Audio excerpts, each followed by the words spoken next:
Boa noite, meus estoicos seguidores. Bem-vindos aqui ao nosso programa número 78 do Livremente. Este nosso programa que nós começamos há um ano e pouco e que tem o intuito de levar a ciência com metáforas e exemplos à nossa comunidade online.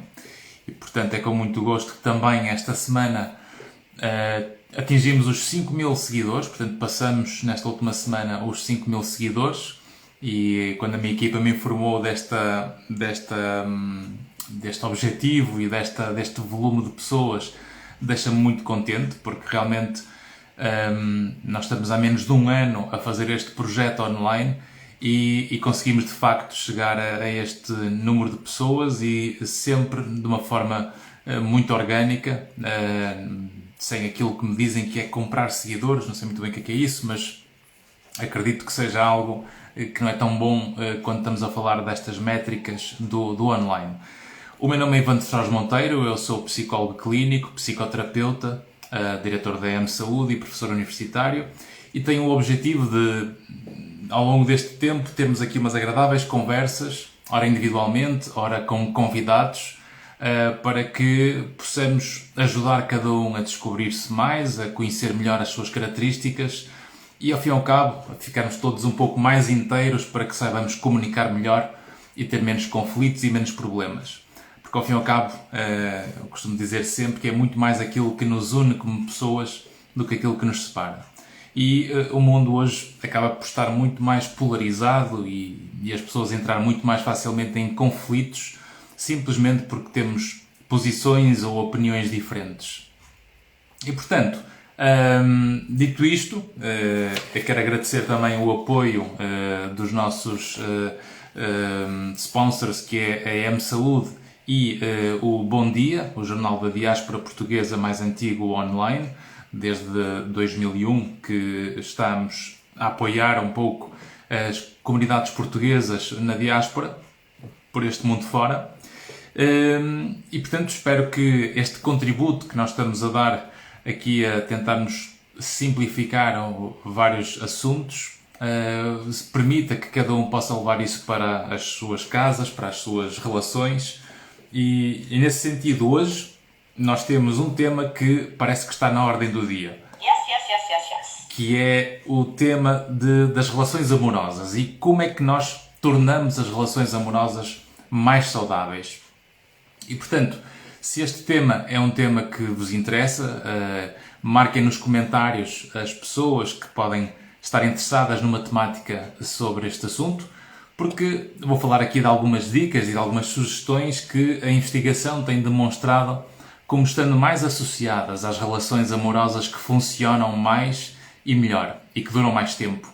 E, ao fim e ao cabo, é isto que nós queremos. Nós procuramos sempre uma rede de pessoas e procuramos sempre parceiros que encaixem connosco e que nos deixam ser iguais a nós próprios. Portanto, se tiverem dúvidas ou questões sobre estas temáticas, podem colocar à vontade aqui nos comentários, que eu vou estando atento nestes comentários.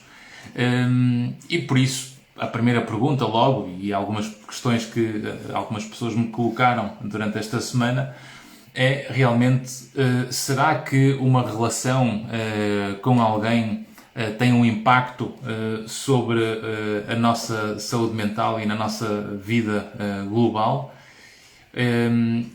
Exato, portanto, se as pessoas que vivenciam uma relação com problemas, isso afeta o resto da vida da pessoa? Claro que sim. Portanto, nós somos feitos inteiros e nós temos uma relação direta entre a parte biológica, entre a parte psicológica, social, académica, profissional e espiritual. E, portanto, nós somos uns seres biopsicossociais, académico-profissionais, espirituais, que é a junção plena do equilíbrio funcional entre estas várias características que nos permite funcionar melhor ou não. E é claro que uma relação com alguém, não é? E quanto mais tempo nós passamos com alguém, mais esse alguém vai ter um impacto na nossa saúde física, na nossa saúde mental, no nosso estilo de vida, acima de tudo. e esse estilo de vida vai interferir depois nas nossas relações sociais e nas nossas relações profissionais. E uma das primeiras coisas que gostava de partilhar convosco é que qualquer que seja a relação está assente no primeiro pilar âncora, ou seja, uma relação amorosa, claro que tem a parte biológica, porque nós temos química uns com os outros, nós atraímos-nos fisicamente, e essa parte é básica, é essencial nos nossos relacionamentos, porque isso é o que nos atrai uns aos outros. Mas depois nós, quando começamos a funcionar uns com os outros e a relacionar-nos uns com os outros, nós temos depois a comunicação. E se repararem, quando nós no início das relações começamos a comunicar uns com os outros, nós somos muito espontâneos. Nós temos, o que nos atrai é o lado espontâneo de cada um. Portanto, nós aproximamos-nos de alguém, esse alguém interage connosco, conversa, nós achamos interessante, seduzimos-nos e começamos a relacionar. A questão é que quando eu começo a relacionar-me com alguém e a comunicação deixa de ser espontânea e começamos a ter limites ou a querer controlar demasiado o que o outro pensa ou o que o outro faz, isto vai condicionar sempre as relações para que eu perca essa espontaneidade que nós tivemos no início. E se aquilo que nos atrai no início tem sempre a ver com esse lado mais espontâneo, mais instintivo dos relacionamentos, e quando nós começamos a interagir e a funcionar com alguém, e a viver com alguém, ou a namorar com alguém, começamos a querer controlar a forma como essa pessoa se comporta, ou como essa pessoa se veste, ou como essa pessoa fala, ou o que essa pessoa faz. Isto faz com que eu comece a inibir o comportamento do outro e a fazer com que ele deixe de ser espontâneo. E se eu começo a ter se eu começo a provocar essa inibição no outro, e se o outro me provoca a inibição, eu começo a fragilizar a comunicação. E isto faz com que depois, se nós não conseguimos comunicar em condições, porque estamos muito mais preocupados com o que o outro pensa e não com aquilo que eu quero dizer, isso leva-me, obviamente, a reduzir a confiança entre as duas partes. E quando nós reduzimos a confiança, nós vamos perder um aspecto importantíssimo nas relações, que é a parte da cumplicidade. E, portanto, nós precisamos claramente apostar no pilar mais importante, que é a comunicação. Aliás, eu costumo dizer que são os 3 Cs. A comunicação, a comunicação, a confiança e a cumplicidade. Porque sem comunicação nós não conseguimos conhecer-nos uns aos outros. E quem é que daqui não tem amigos, por exemplo, que quando estão junto com o namorado ou com a namorada são uma coisa e na ausência dessa relação são outra.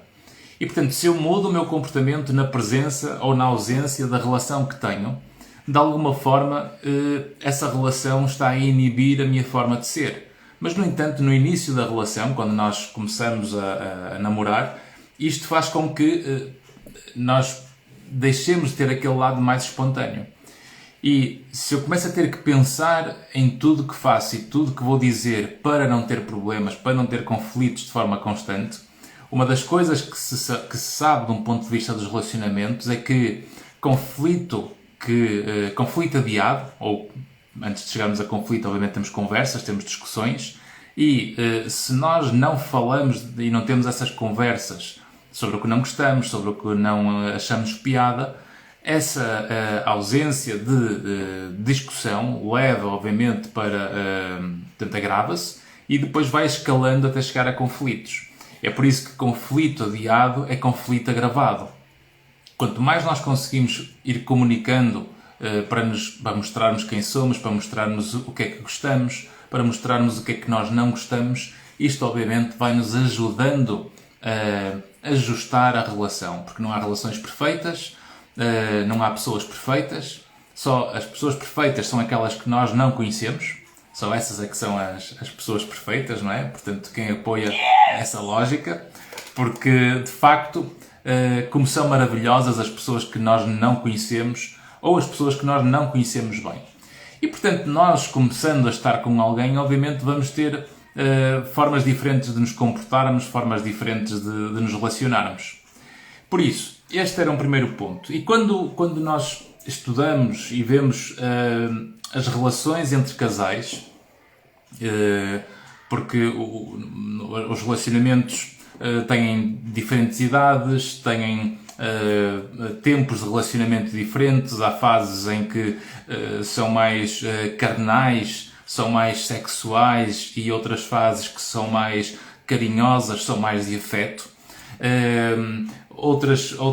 Temos outro tipo, temos orientações sexuais diferentes, temos gostos diferentes, temos interesses que são diferentes entre nós, e se as pessoas transformam provas de amor, ou deixarem de ser elas próprias para agradar ao outro, nós acabamos por nos bloquear no nosso desenvolvimento ou naquilo que nós somos, e começamos a desenvolver um sentimento de estarmos presos numa relação. E qualquer relação, quando se gosta e quando se ama, tem que ser regada como uma planta, como uma flor, não é?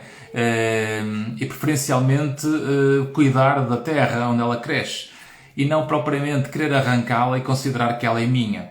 E é por isso que as relações possessivas, ou as relações em que nós achamos-nos donos uns dos outros, são relações que tendem sempre a ter mais conflitos e, por regra, também a não funcionarem em condições e até a fracassarem naturalmente. E, portanto, nós não somos donos uns dos outros nas relações.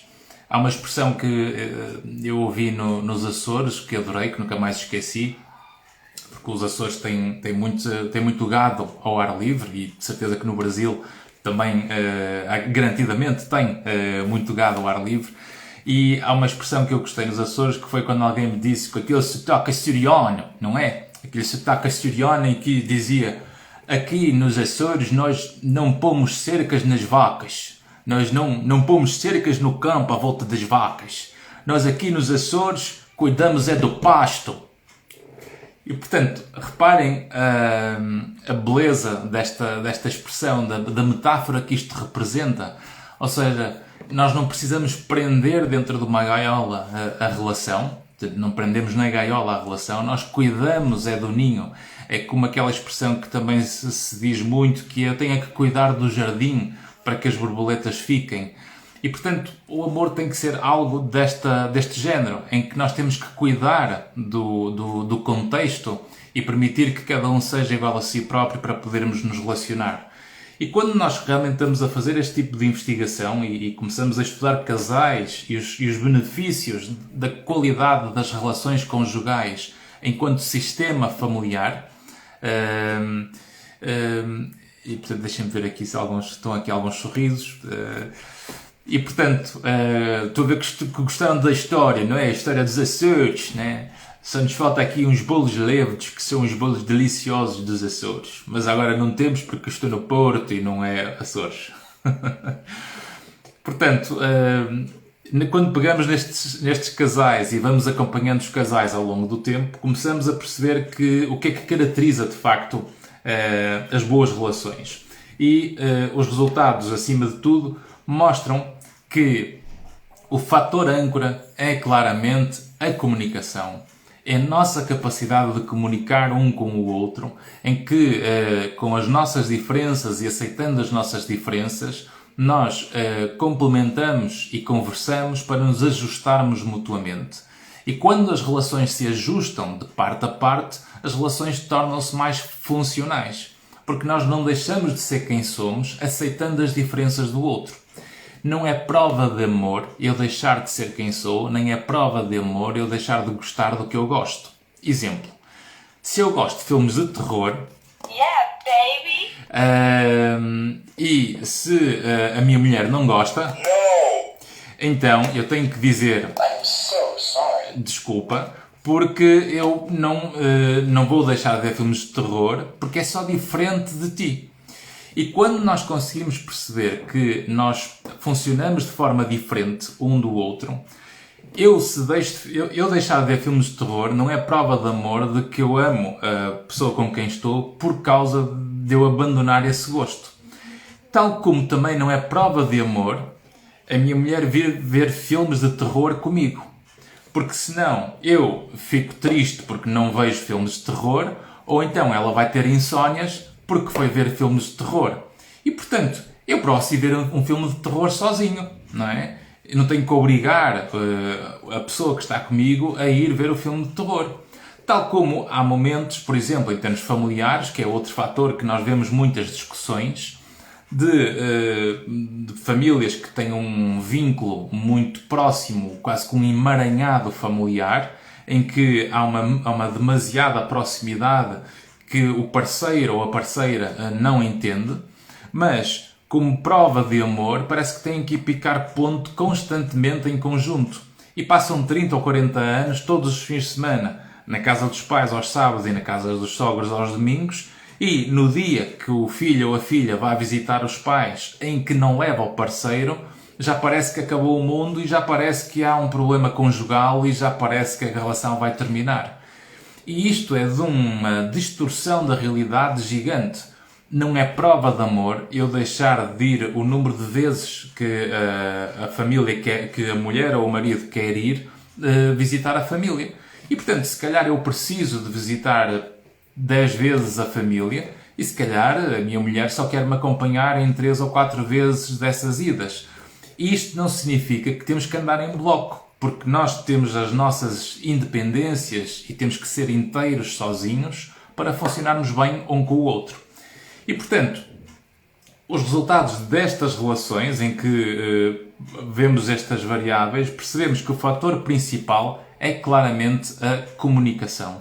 Porque a boa comunicação, por regra, leva à resolução dos conflitos. E, portanto, exatamente, completamente, Patrícia, exatamente. Não se esqueçam de partilharem isto com os parceiros que não estão a ouvir, quer os homens, quer as mulheres que geralmente estão nas vossas relações, marquem-nos os vossos pais, os vossos amigos, porque de certeza que vocês veem muitos conflitos à vossa volta ou na vossa família, que quase certeza que têm a ver com estas características que estamos aqui a falar. Portanto, convidem-nos para a live ou partilhem a live no final. E, portanto, nós temos então a boa comunicação, que é uma prova de resolução evidente dos conflitos, uma resolução positiva dos conflitos. Diz aqui o António, viva António, cada casal se conjuga de acordo com as suas características e aprende a funcionar em conjunto sem se anular em conjunto, que é isso que estamos aqui a salientar. E, portanto, um casal também o que é que faz? Cria objetivos comuns, porque esses objetivos comuns ajudam o casal a adaptar-se constantemente. O meu gato anda aqui. E, portanto, o casal vai se ajustando constantemente, porque uma relação é um organismo vivo. Uma relação é uma entidade que vai se ajustando pela transparência e pela honestidade da comunicação, e que, graças a essa forma mais transparente e honesta de comunicarem um com o outro, vai genuinamente crescendo em conjunto e criando uma confiança tal em que deixamos de querer controlar, ou nunca vamos querer controlar, porque confiamos na relação. E quando confiamos na relação, eu não preciso controlar nada, porque eu confio. E quando nós somos inteiros nas relações, eu posso estar completamente à vontade porque confio e porque temos cumplicidade, e quando a relação tem valor, o risco de perder essa relação é diminuto.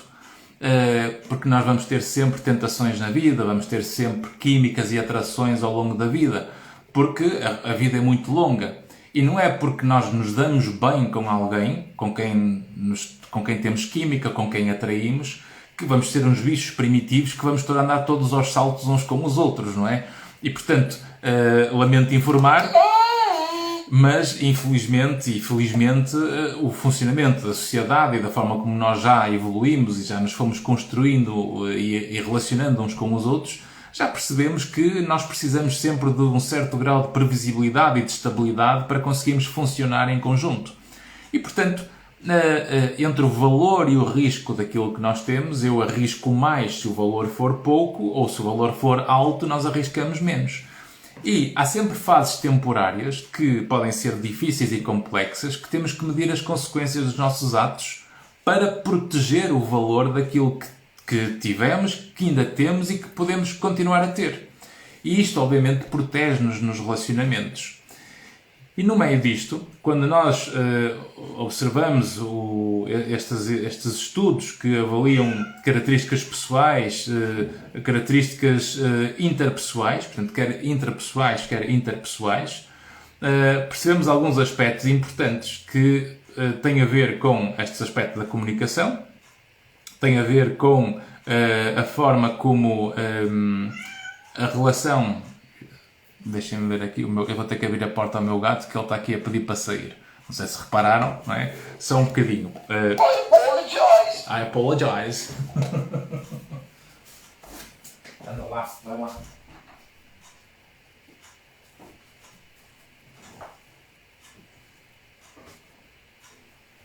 Ok. Ora, muito bem. Enquanto estão todos aqui a refletir um pouco sobre as relações, temos aqui uns comentários, portanto, uma aqui do António Sponic Cars. Uma relação baseada no amor recíproco ultrapassa inúmeras barreiras e respeita as identidades e as diferenças de cada um. E exatamente, não é? Isso resulta para captar a atenção. Boa estratégia. O seu gato também tem uma relação amorosa? Claro que tem. E é um promíscuo, porque o gato anda com todos aqui em casa, não é? Portanto... faz parte da família, não é? E, portanto, ele escolhe com quem dorme. Portanto, é mesmo... é um por noite. Portanto, está uma gata. Aliás, não é gata, é gato. Portanto, vale sempre a pena, não é? E, quando nós vemos isto, vemos que os casais, e quando nós observamos os relacionamentos de uma forma mais longitudinal, percebemos que há fatores preditores para as relações funcionarem melhor. Então, o fator comunicação, este é essencial. Um segundo fator é a quantidade de tempo que o casal tem junto com qualidade. E, portanto, não é pela quantidade de tempo que nós mostramos o amor às pessoas, não é? Portanto, não é porque estamos sempre disponíveis que nós estamos com boas relações, mas acima de tudo, o que nos ajuda a ter uma boa relação é a qualidade do tempo que nós estamos juntos. E o que é a qualidade de tempo? É a forma como nós funcionamos e comunicamos quando estamos a conviver no mesmo espaço. A forma como nós combinamos as tarefas domésticas, porque um casal tem que combinar essas tarefas domésticas, porque o amor só não chega, ou a atração só não chega. Quando as pessoas decidem, por exemplo, viver juntas, têm que fazer acordos transparentes, com boa comunicação.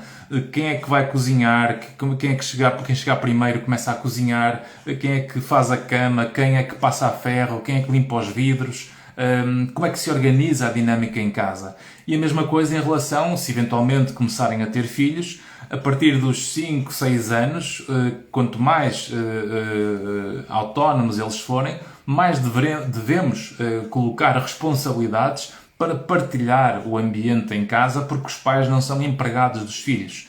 E, portanto, nós temos que realmente criar dinâmicas em que as crianças adoram tarefas de responsabilidade e os pais não têm que estar sempre a fazer aquilo que os próprios filhos já conseguem fazer. E, portanto, se for preciso fazer um mapa do frigorífico em que ficam com tarefas organizadas para a semana, para que cada um saiba o que é que tem que fazer. E, portanto, um casal que consiga ser organizado vai reduzir o risco de ter conflitos. Se há menos conflitos, a comunicação aumenta. Se há mais comunicação, aumenta a confiança, porque há menos conflitos, e isso aumenta a cumplicidade, que é quando nós conseguimos quase que ler olhos nos olhos uns do outro. E se nós conseguimos ter essa confiança, isso obviamente faz com que aumente a probabilidade de intimidade. E se há mais intimidade, há mais sexo. E se há mais sexo, o casal que sente mais química um com o outro. E se há mais harmonia, desde o físico até à parte da saúde mental, a relação acaba por funcionar muito melhor. E, portanto, isto acaba por trazer uma qualidade do relacionamento que depois aumenta também a vontade de fazerem atividades juntos. Porque se nós reduzimos as relações a responsabilidades e deveres e, infelizmente, muito rapidamente, os prazeres e o cuidado com a relação e o autocuidado também, porque o autocuidado vai-se perdendo, porque a pessoa, quando começa uma relação com alguém, até pode começar a achar que a relação está garantida, e é por isso que se desleixa muitas vezes no seu autocuidado. E, portanto, desleixa-se na roupa, desleixa-se na alimentação, desleixa-se na atividade física, desleixa-se nas conversas que antes tinham e que deixaram de ter, desleixa-se nos presentes, no inesperado, nas surpresas, na partilha do que gosta no outro. Eu já vi relações em que, há 20 anos atrás, quando casaram, foi, por exemplo, quando disseram que se amam, e, obviamente, há carências, e a pessoa depois diz, mas eu já te disse que eu te amo há 20 anos atrás, acho que agora vou ter que estar sempre a dizer, eu estou contigo é porque te amo, senão não estava contigo. E as pessoas esquecem que nós somos seres emocionais, nós precisamos partilhar o afeto. Eu gosto da forma como a luz te bate neste momento na tua cara. Estás linda, estás bonita. E o facto de nós partilharmos e manifestarmos estas expressões de afeto faz com que nós acabemos por alimentar a química entre nós. E a química vai tendo flutuações ao longo da vida. E depois começamos a ver que, quando se vê estas trajetórias de vida ao longo dos anos, nós vemos que começam-se a agrupar variáveis que conseguem predizer a qualidade da relação mais tarde. E os casais que estão muito passivos e pouco juntos são os casais que têm mais conflitos mais tarde ou que geralmente se divorciam porque acabam por perder os interesses comuns, acabam por não ter mais vontade de estar junto. E, portanto, quando cada um faz a sua vida e não há tempo para estarem juntos, acabamos sempre por dificultar o equilíbrio e o funcionamento da pessoa, do casal.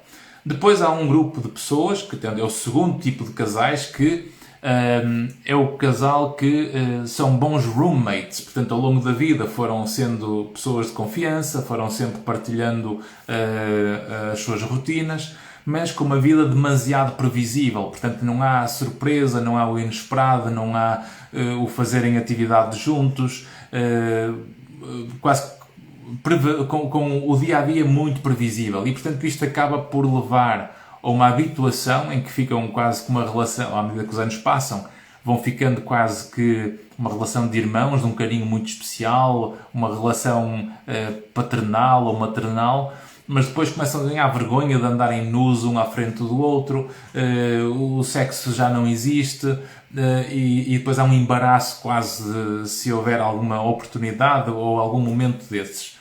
E isto depois também dá para recuperar, ok?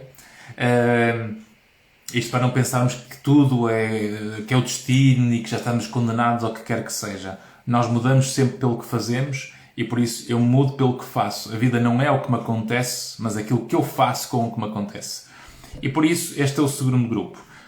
O terceiro grupo, que é o melhor, é o grupo que é proativo, ou seja, tem uma vida com alguma previsibilidade naquela rotina, como tem o grupo do meio, mas é o grupo que tem tempo para estar um com o outro, para fazer surpresas, e tem uma vida social ativa. Este é um aspecto importante. A vida social, a rede de suporte que existe à volta, são fatores protetores. E quando nós dizemos vida social, não é vida com a família, é a vida alargada com os amigos. E nós vemos que há muitas pessoas que, a partir do momento que começam a trabalhar ou acabam a sua vida profissional ou acabam a sua vida académica, começam quase que logo a juntar-se com alguém e depois abandonam as relações sociais, as relações de amizade. E quem não aparece é esquecido. E quem me convida eu rejeito sempre, aprende a não me convidar e eu aprendo a não ir. E isto é muito mau, porque aquilo que é o fator que mais nos protege a longo prazo é claramente a qualidade das nossas relações interpessoais que não dependem só da família. Ou seja, aqueles que têm a relação social mais alargada são os que conseguem ter melhor velhice mais tarde. E por isso, cuidar das relações de amizade, ter uma vida social ativa para além da família, Este é o fator que mais protege as relações. E depois o efeito de surpresa e o efeito de novidade. O andarem de bicicleta juntos, o treinarem juntos, o fazerem caminhadas juntos, o jogarem jogos juntos, uma coisa tão importante que se foi perdendo com o tempo, mas que ajuda-nos a criar relacionamentos mais saudáveis, por exemplo, nas famílias ou com os amigos, que é, por exemplo, combinarmos cozinhar juntos e a seguir vamos jogar um jogo, o jogo Monopólio, Tabu, o Party and Co, cartas, póquer, o que for, não é? E, portanto, só o pretexto de podermos cozinhar com os amigos ou com a família, ou podermos ter ali um bom momento sem aquela rigidez de que tem que ser tudo muito controlado, previsível, tudo que é demasiado previsível e controlado, e quando olhamos para uma vida que tem vindo a ser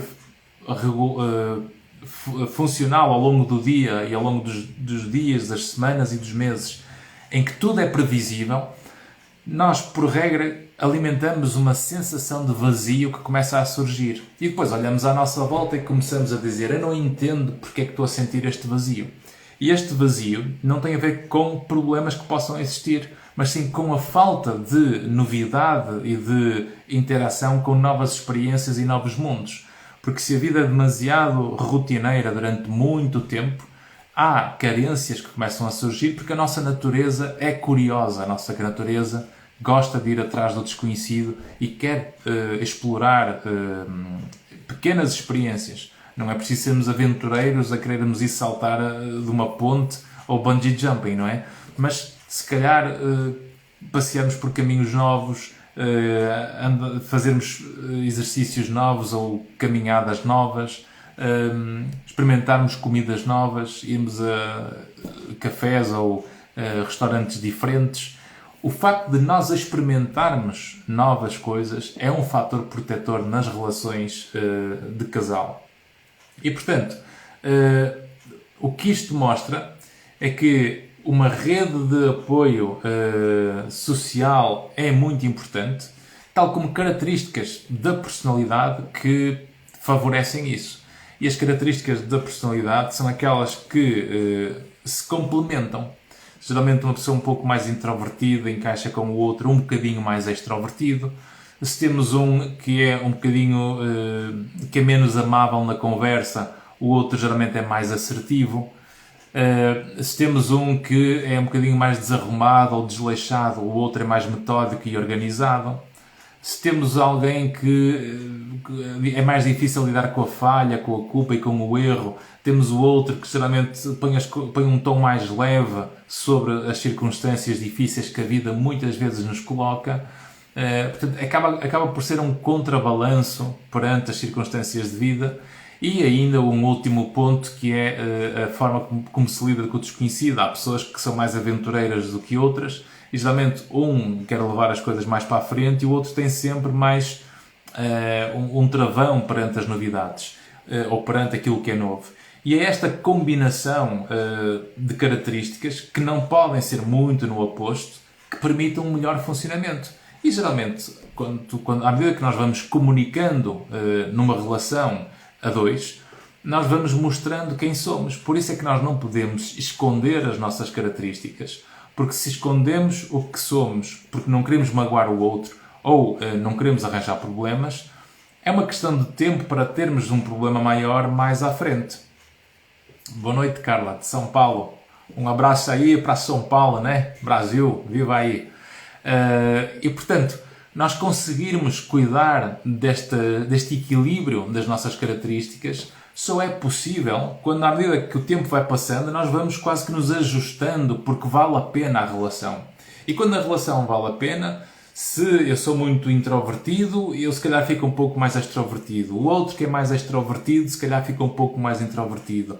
Por exemplo, eu vejo relações em que o homem, por exemplo, pode ser mais o bobo da corte na adolescência, ou pode ser alguém que quando conheceu era muito divertido e muito bem-humorado, se calhar excessivamente, tipo o palhacinho da vida social ou das relações, e de repente apaixona-se por alguém que geralmente é mais séria, mais metódica, organizada, e depois essa pessoa começa a ajustar o outro. E quando o outro começa a se ajustar porque essa relação vale a pena, geralmente o que é muito sério, introvertido, começa a ser um bocadinho mais divertido, e aquele que se calhar era mais palhaço ou bobo da corte, não é? Se calhar fica muito mais moderado e fica uma pessoa mais divertida, mais madura para funcionar nos relacionamentos. E, portanto, o humor também é outra característica que as relações, que as boas relações têm. Porque um casal que sabe divertir-se em conjunto é um casal que vale a pena viver aquela vida, porque a vida está leve. E a leveza do nosso dia-a-dia e das nossas circunstâncias de vida, porque é o nosso ninho, não é? Porque nós, quando estamos com uma relação com alguém, queremos construir algo em conjunto, mas isso vai-nos construir um ninho, é a nossa caverna, não é?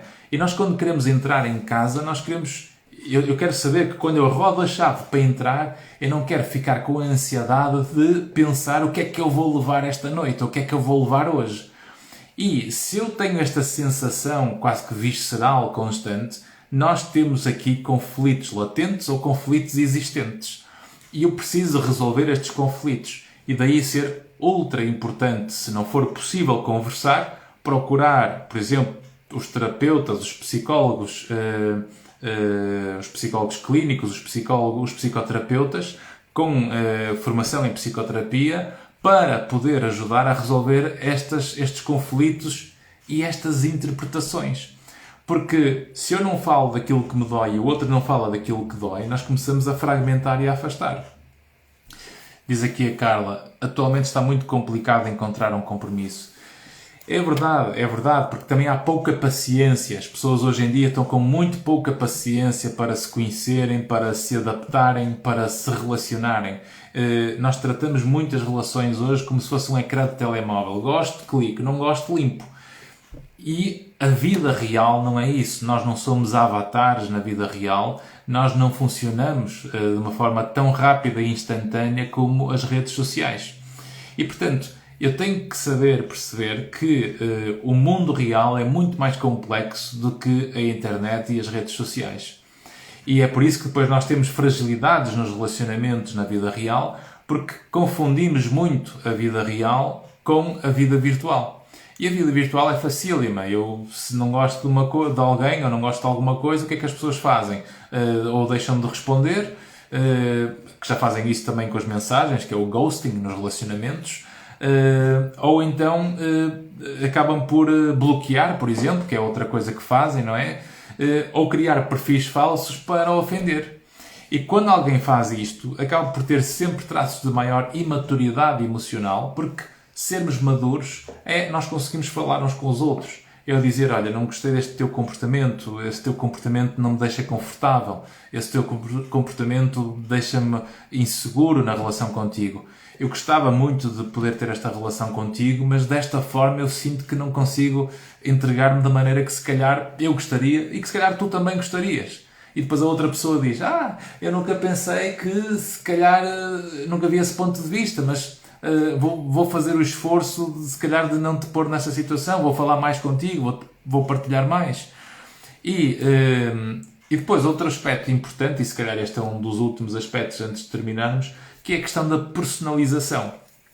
A personalização, que é uma coisa que hoje em dia as pessoas comunicam muito por redes sociais e por WhatsApps e Telegrams e mensagens e Instagrams, etc.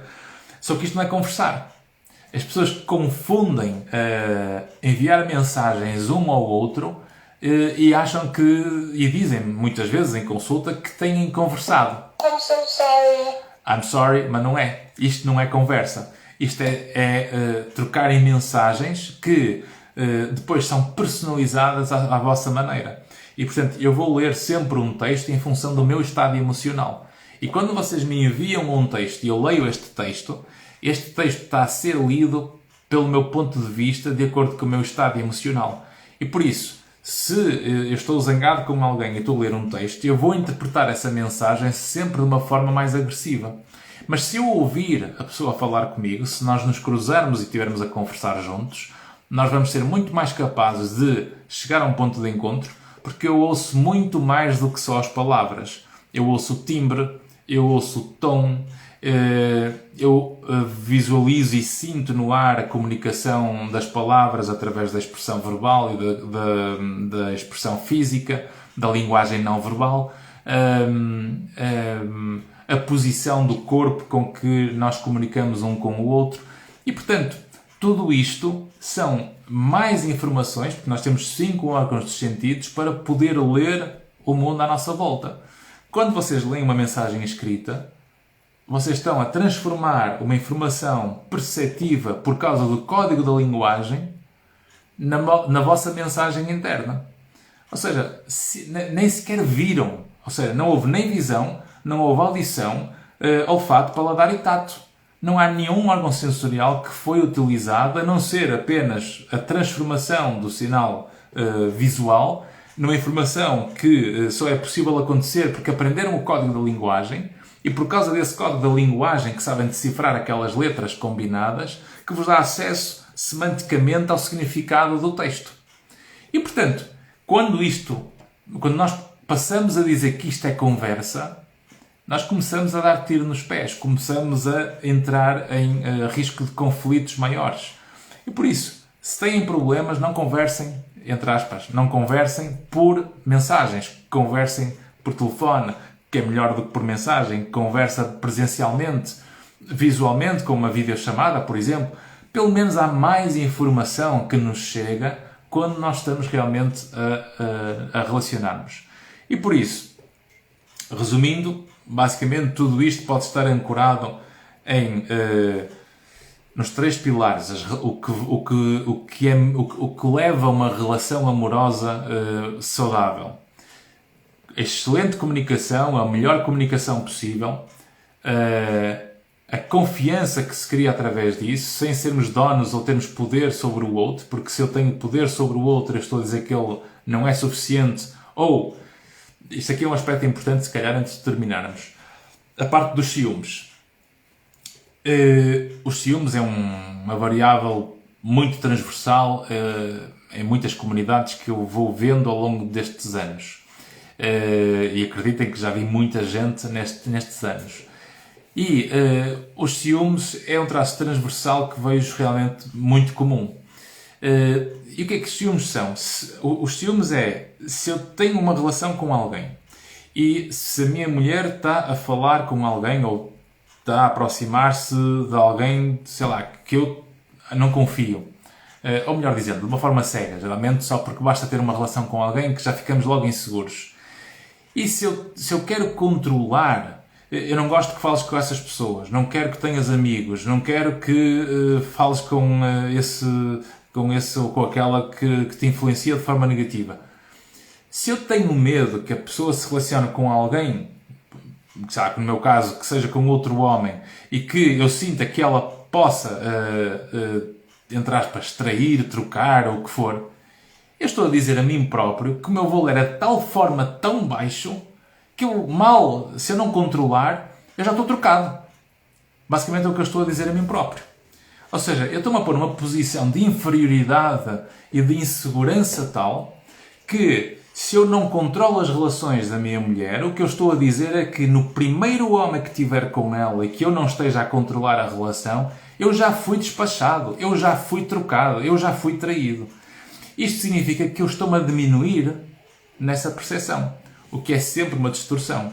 Se nós cuidarmos bem das nossas formas de estar e de ser de forma individual, nós não precisamos desse controle, porque é o que eu dizia há pouco no início, e se calhar fica bem agora também terminarmos aqui, que é, eu como sei que não preciso de ti para viver e tu não precisas de mim para viver, nós escolhemos estar juntos. E por isso, não é porque há relações com outros homens que eu já vou estar a achar que já estou a ser traído. Tal como se eu tiver amigas, não é? Isto não significa que já vou trair logo só porque tenho essas amigas.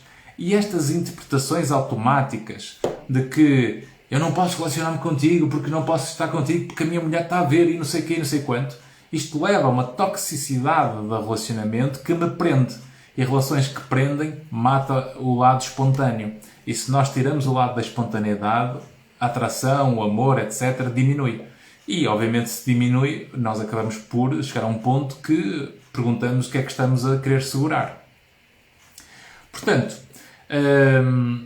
espero que tenha sido útil a forma como as relações mais saudáveis tendem a funcionar. Obviamente, isto aqui é um resumo muito global disto, portanto, há mesmo formas de isto ser trabalhado individualmente ou mudar as crenças que nos levam a funcionar desta forma, porque tem a ver com a nossa educação, com a cultura. E se nós conseguirmos entender as crenças logo no ponto de partida, quando começamos as coisas, se calhar eu tiro essa crença e arranjo outra forma muito mais útil e saudável de funcionar. E se eu percebo que a minha educação foi baseada em opinião, mas consigo trazer evidências um pouco destas ferramentas, nós começamos a perceber como é que nós vamos servir melhor a nossa vida se conseguimos funcionar dessa maneira. Por isso, comunicação, intimidade, afeto, sexualidade, comunicação, partilha, comunicação e bons momentos de atividade a dois, com bons jogos, bons passeios, etc. Portanto, é por aí o caminho que vos recomendo quando estão a procurar relacionamentos interpessoais. Temos aqui a Patrícia, muito útil, obrigado eu por ter assistido. Carla, aqui eu cheguei no final, mas foi muito bom, obrigado. Cristina, boa noite, Cristina.